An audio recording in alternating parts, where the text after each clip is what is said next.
Find your 트레저와 함께 달려 Ready for action, let's go 추억 건물을 찾으러 Pengertian peta. Peta adalah representasi permukaan bumi dalam skala kecil dengan simbol-simbol selektif di atas bidang datar yang menggunakan sistem proyeksi tertentu. Dengan data lapangan langsung maupun tidak langsung nanti dikumpulkan, dikelompokkan, diproses dan ditampilkan dalam simbol-simbol untuk memudahkan pembaca. Berikutnya ada komponen peta dan tata letak komponen peta. Yang pertama ada judul. Judul berfungsi sebagai identitas dari sebuah peta yang menggambarkan isi informasi dari peta. Yang kedua ada skala. Skala peta adalah perbandingan jarak tertentu di peta dengan jarak sebenarnya di lapangan.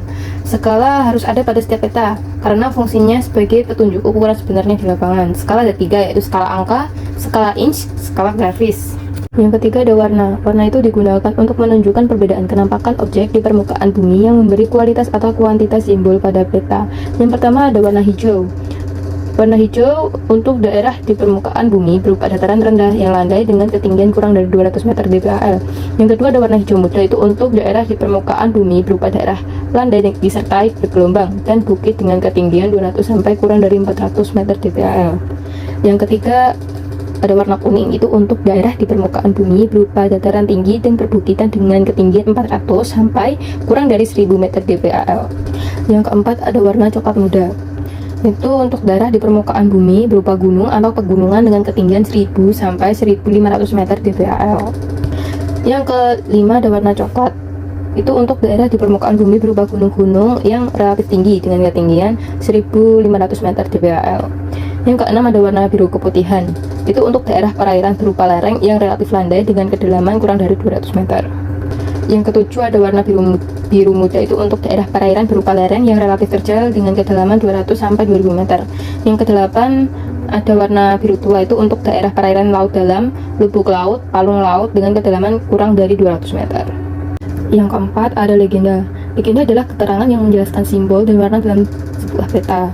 Penulisannya itu harus singkat, padat, jelas, dan mudah dipahami. Terdiri dari judul, subjudul, simbol, warna, dan keterangan. Yang kelima ada orientasi atau petunjuk arah. Biasanya ditunjukkan arah utara dengan panah yang mengarah ke atas dan diberi tanda huruf U. Inset peta adalah peta tambahan yang lebih kecil yang berfungsi untuk memberikan kejelasan pada peta utama. Yang ketujuh ada garis tepi, yaitu batas yang membatasi tampilan peta yang dapat berbentuk bujur sangkar, bersegi panjang, atau bentuk tidak beraturan yang mengikuti batas terluar area yang dipetakan. Baik, yang selanjutnya kita akan membahas tentang syarat-syarat peta. Nah, beberapa syarat agar peta merupakan sebuah peta yang baik sesuai dengan hakikat peta serta dapat berfungsi dengan baik, maka persyaratan yang diharapkan pada sebuah peta antara lain yaitu tidak boleh membingungkan. Nah, jadi kita itu kalau buat peta nggak pakai simbol-simbol yang aneh kayak simbol yang mirip-mirip. Jadi kita tuh nggak bingung antara mana jalan, mana sungai, mana hutan kayak gitu. Terus di peta kita kasih keterangan setiap gambar pada peta, jadi kita tahu ini tuh apa, ini apa kayak gitu. Nah, yang kedua yaitu mudah dimengerti atau ditangkap maknanya oleh pengguna peta.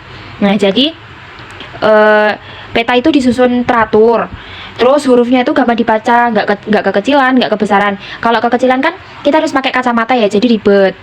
Terus yang ketiga yaitu dapat memberikan gambaran yang sebenarnya. Artinya, peta harus cukup teliti sesuai dengan tujuannya.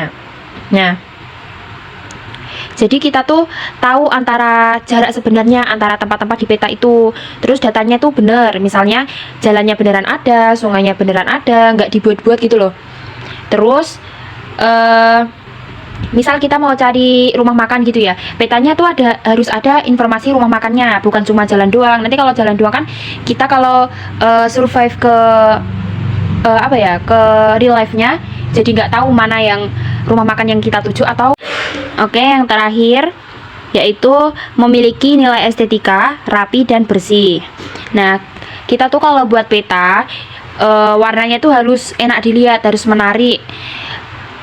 Peta yang warnanya tuh cuma hitam putih gitu kan kurang menarik. Jadi alangkah baiknya kita kalau buat peta itu dikasih warna-warna. Nah, peta yang ada warnanya itu lebih menarik dilihat gitu loh. Terus desainnya juga bersih, nggak pakai gambar-gambar yang nggak penting. Jadi kita tuh fokus ke informasi penting yang kita cari kayak gitu. Setelah membahas syarat-syarat peta, kita masuk pada pembahasan fungsi peta. Yang pertama yaitu untuk menunjukkan posisi atau lokasi relatif suatu daerah terhadap daerah lainnya di permukaan bumi. Contoh, misalkan seorang wisatawan ingin berpergian dari kota Kebumen ke kota Malang yang ada di Pulau Jawa. Nah, untuk menentukan rute perjalanan terbaik, dia menggunakan peta untuk memahami posisi relatif kedua kota tersebut. Karena otomatis di peta kita bisa tahu letak dari kota Kebumen ke kota Malang itu gimana, berdekatan atau tidaknya. Fungsi peta yang kedua yaitu untuk memperlihatkan ukuran wilayah. Jadi dengan adanya skala yang ada di peta, kita bisa tahu ukuran real wilayah yang ada di lapangan. Misal nih, pemerintah ingin mengetahui luas hutan lindung untuk keperluan konservasi dan pelestarian lingkungan. Nah, dengan menggunakan peta tematik yang khusus menunjukkan batas-batas wilayah hutan, kemudian pemerintah dapat menghitung ukuran wilayah secara tepat dengan menggunakan skala yang ada di peta. Jadi otomatis nanti diperolehlah kayak ukuran real hutan lindung tersebut itu berapa. Selanjutnya, fungsi peta yang nomor 3 yaitu memperlihatkan bentuk-bentuk permukaan bumi atau penampakan geografi. Misalnya, lautan, danau, gunung, dan daratan. Seperti pada gambar yang dicantumkan, itu adalah peta Pulau Bali. Jadi di situ sudah dicantumkan atau sudah ada tanda-tanda mengenai kayak adanya danau, adanya pantai, ataupun daratan yang ada di Pulau Bali tersebut. Dan yang terakhir, fungsi peta adalah sebagai alat bantu penelitian lapangan, operasi militer, jelajah alam, dan sebagainya. Jadi otomatis kalau kita akan meneliti lapangan, kita kan terlebih dahulu melihat peta. Jadi nanti pas kita terjun ke lapangan itu udah nggak bingung. Terus kalau operasi militer kan kita harus punya strategi dari wilayah sini ke wilayah sini. Jadi otomatis kita bisa menggunakan peta. Selanjutnya jelajah alam. Kalau di alam kan otomatis kayak alam terbuka kan, jadi kita bisa memanfaatkan adanya peta gitu. Peta dibagi menjadi dua kelompok berdasarkan yang pertama yaitu berdasarkan isi. Berdasarkan isi, peta umum adalah peta yang menggambarkan seluruh penampakan yang ada di permukaan bumi. Penampakan tersebut dapat bersifat alamiah, misalnya sungai, maupun yang bersifat budaya atau buatan manusia, misalnya jalan raya. Contoh peta umum yang pertama yaitu peta dunia, menyajikan informasi tentang bentuk dan letak wilayah setiap negara di dunia. Yang kedua, peta korografi, menggambarkan sebagian atau seluruh permukaan bumi yang bercorak umum dan berskala kecil seperti atlas. Kemudian yang ketiga, peta topografi, menyajikan informasi tentang permukaan bumi dan reliefnya, ditampakkan di penampakan lain seperti pengairan, fisik, dan budaya untuk melengkapinya. Kemudian masih berdasarkan isi, yang kedua yaitu peta khusus. Peta khusus atau peta tematik yaitu peta yang menggambarkan atau menyajikan informasi, menampilkan bentuk tertentu secara spesifik di permukaan bumi. Pada peta ini penggunaan simbol merupakan ciri ditonjolkan sesuai tema yang dinyatakan pada judul peta. Contoh peta khusus yang pertama yaitu peta iklim, peta sumber daya alam di Indonesia. Yang ketiga, peta tata guna lahan. Yang keempat, peta persebaran penduduk dunia. Yang kelima, peta geologi. Kemudian kelompok yang kedua yaitu peta berdasarkan skala. Skala peta juga dibuat bermacam-macam tergantung pada tujuan dan kebutuhannya. Berdasarkan skalanya, peta dikelompokkan menjadi 5. Yang pertama yaitu peta kadaster, yaitu peta yang memiliki skala antar 1:100 sampai dengan 1:5000. Yang kedua yaitu peta skala besar, yaitu peta yang memiliki skala antara 1:5000 sampai dengan 1:250.000. Yang kemudian yang ketiga yaitu peta skala sedang, yaitu peta yang memiliki skala antara 1:250.000 sampai dengan 1:500.000. Yang keempat, peta skala kecil, yaitu peta yang memiliki skala antara 1:500.000 sampai dengan 1:1 juta. Kemudian yang kelima yaitu peta geografi, yaitu peta yang memiliki skala lebih kecil dari 1:1 juta. Yang kemudian peta berdasarkan bentuknya. Kita juga dapat mengenal peta dari bentuknya. Bentuk peta adalah tampilan yang disajikan oleh peta secara umum. Kita dapat membedakan peta menjadi dua bentuk, yaitu peta 2 dimensi, yang ketiga yaitu peta 3 dimensi. Peta 2 dimensi yaitu contohnya seperti peta yang dicetak di sebuah kertas atau sebuah media yang datar. Sedangkan peta 3 dimensi contohnya yaitu seperti globe atau atlas seperti itu. Kemudian tambahannya, tidak semua peta memiliki keakuratan yang tinggi. Hal ini sangat tergantung pada cara pembuatannya. Dengan demikian, jenis peta dapat juga dilihat dari keakuratan atau ketepatan informasi yang ditampilkan. Berdasarkan cara pembuatannya, peta dibagi menjadi dua, yaitu yang pertama yaitu dengan peta terestrial, yang kedua peta hasil penginderaan jarak jauh. Peta yang pertama dibuat dengan cara langsung ke lapangan, maka dari itu keakuratannya sangat kurang karena hanya diukur dengan alat atau dengan wawasan manusia itu sendiri. Yang kedua yaitu peta hasil penginderaan jarak jauh, contohnya menggunakan satelit atau drone yang diterbangkan tinggi kemudian mengambil gambar dari atas. Demikian lebih jelas perbedaan kejelasan atau akurasi peta penginderaan jarak jauh lebih akurat daripada peta terestrial. Selanjutnya sistem koordinat akan dijelaskan oleh teman saya. Sistem koordinat. Sistem koordinat merupakan suatu parameter yang menunjukkan bagaimana suatu objek diletakkan dalam koordinat. Jadi sistem koordinat peta mengacu pada metode untuk menentukan posisi objek dengan menggunakan angka atau nilai tertentu. Contohnya bisa dilihat di gambar yang dicantumkan. Jenis sistem koordinat. Saat ini terdapat dua sistem koordinat yang biasa digunakan di Indonesia, yaitu sistem koordinat bujur lintang dan sistem koordinat UTM Universal Transfer Mercator. Kenapa sih ada dua jenis sistem koordinat? Karena tidak semua sistem koordinat cocok untuk dipakai di semua wilayah. Sistem koordinat bujur lintang tidak cocok digunakan di tempat-tempat yang berdekatan dengan kutub, sebab garis bujur akan menjadi terlalu pendek. Yang selanjutnya, sistem koordinat bujur lintang. Yang pertama, garis lintang atau disebut latitude, yaitu garis mendatar horizontal yang sejajar dengan garis khatulistiwa. Yang kedua, garis bujur atau longitude, garis dari atas ke bawah vertikal yang menghubungkan kutub utara dengan kutub selatan bumi. Selanjutnya, garis khatulistiwa merupakan garis lintang di titik koordinat 0 derajat yang membelah bumi menjadi dua bagian, yaitu belahan bumi utara dan selatan. Khatulistiwa merupakan kata serapan dari bahasa Arab, yaitu khat artinya garis dan al-istiwa artinya sejajar.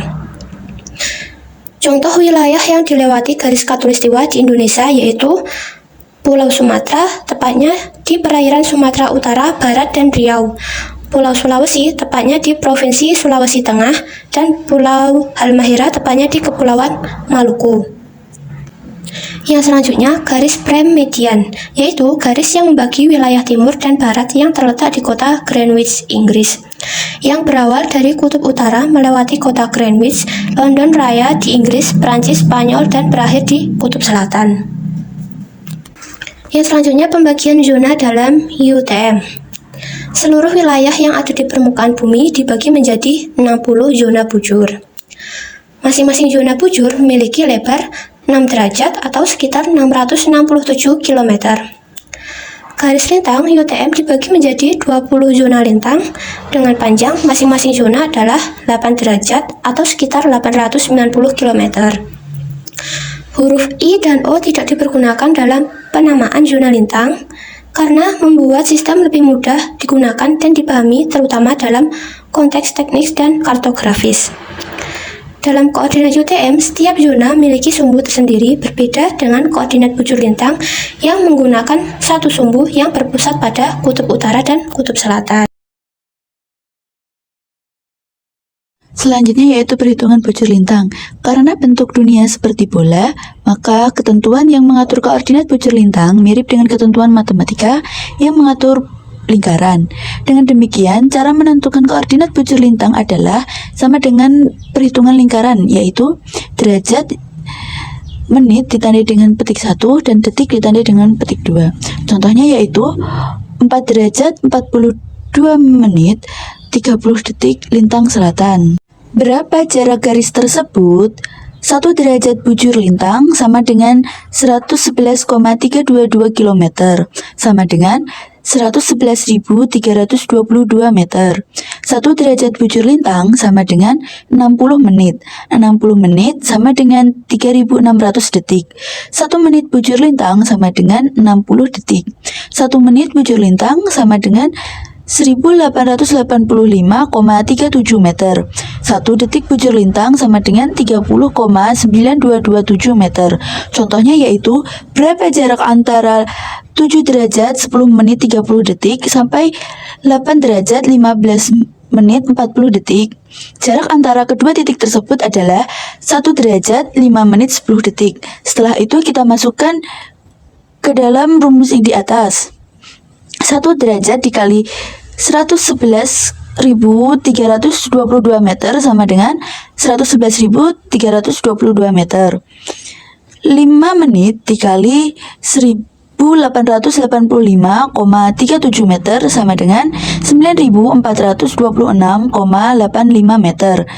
10 detik dikali 30,9227 meter sama dengan 309,227 meter. Kita jumlahkan semua menjadi 121.058,007 meter. Kita jadikan menjadi kilometer yaitu 121,058 kilometer. Baik, berikut merupakan referensi dari kelompok kami. 트레저와 함께 달려 Ready for action let's go 트럭으로 물을 쳐주러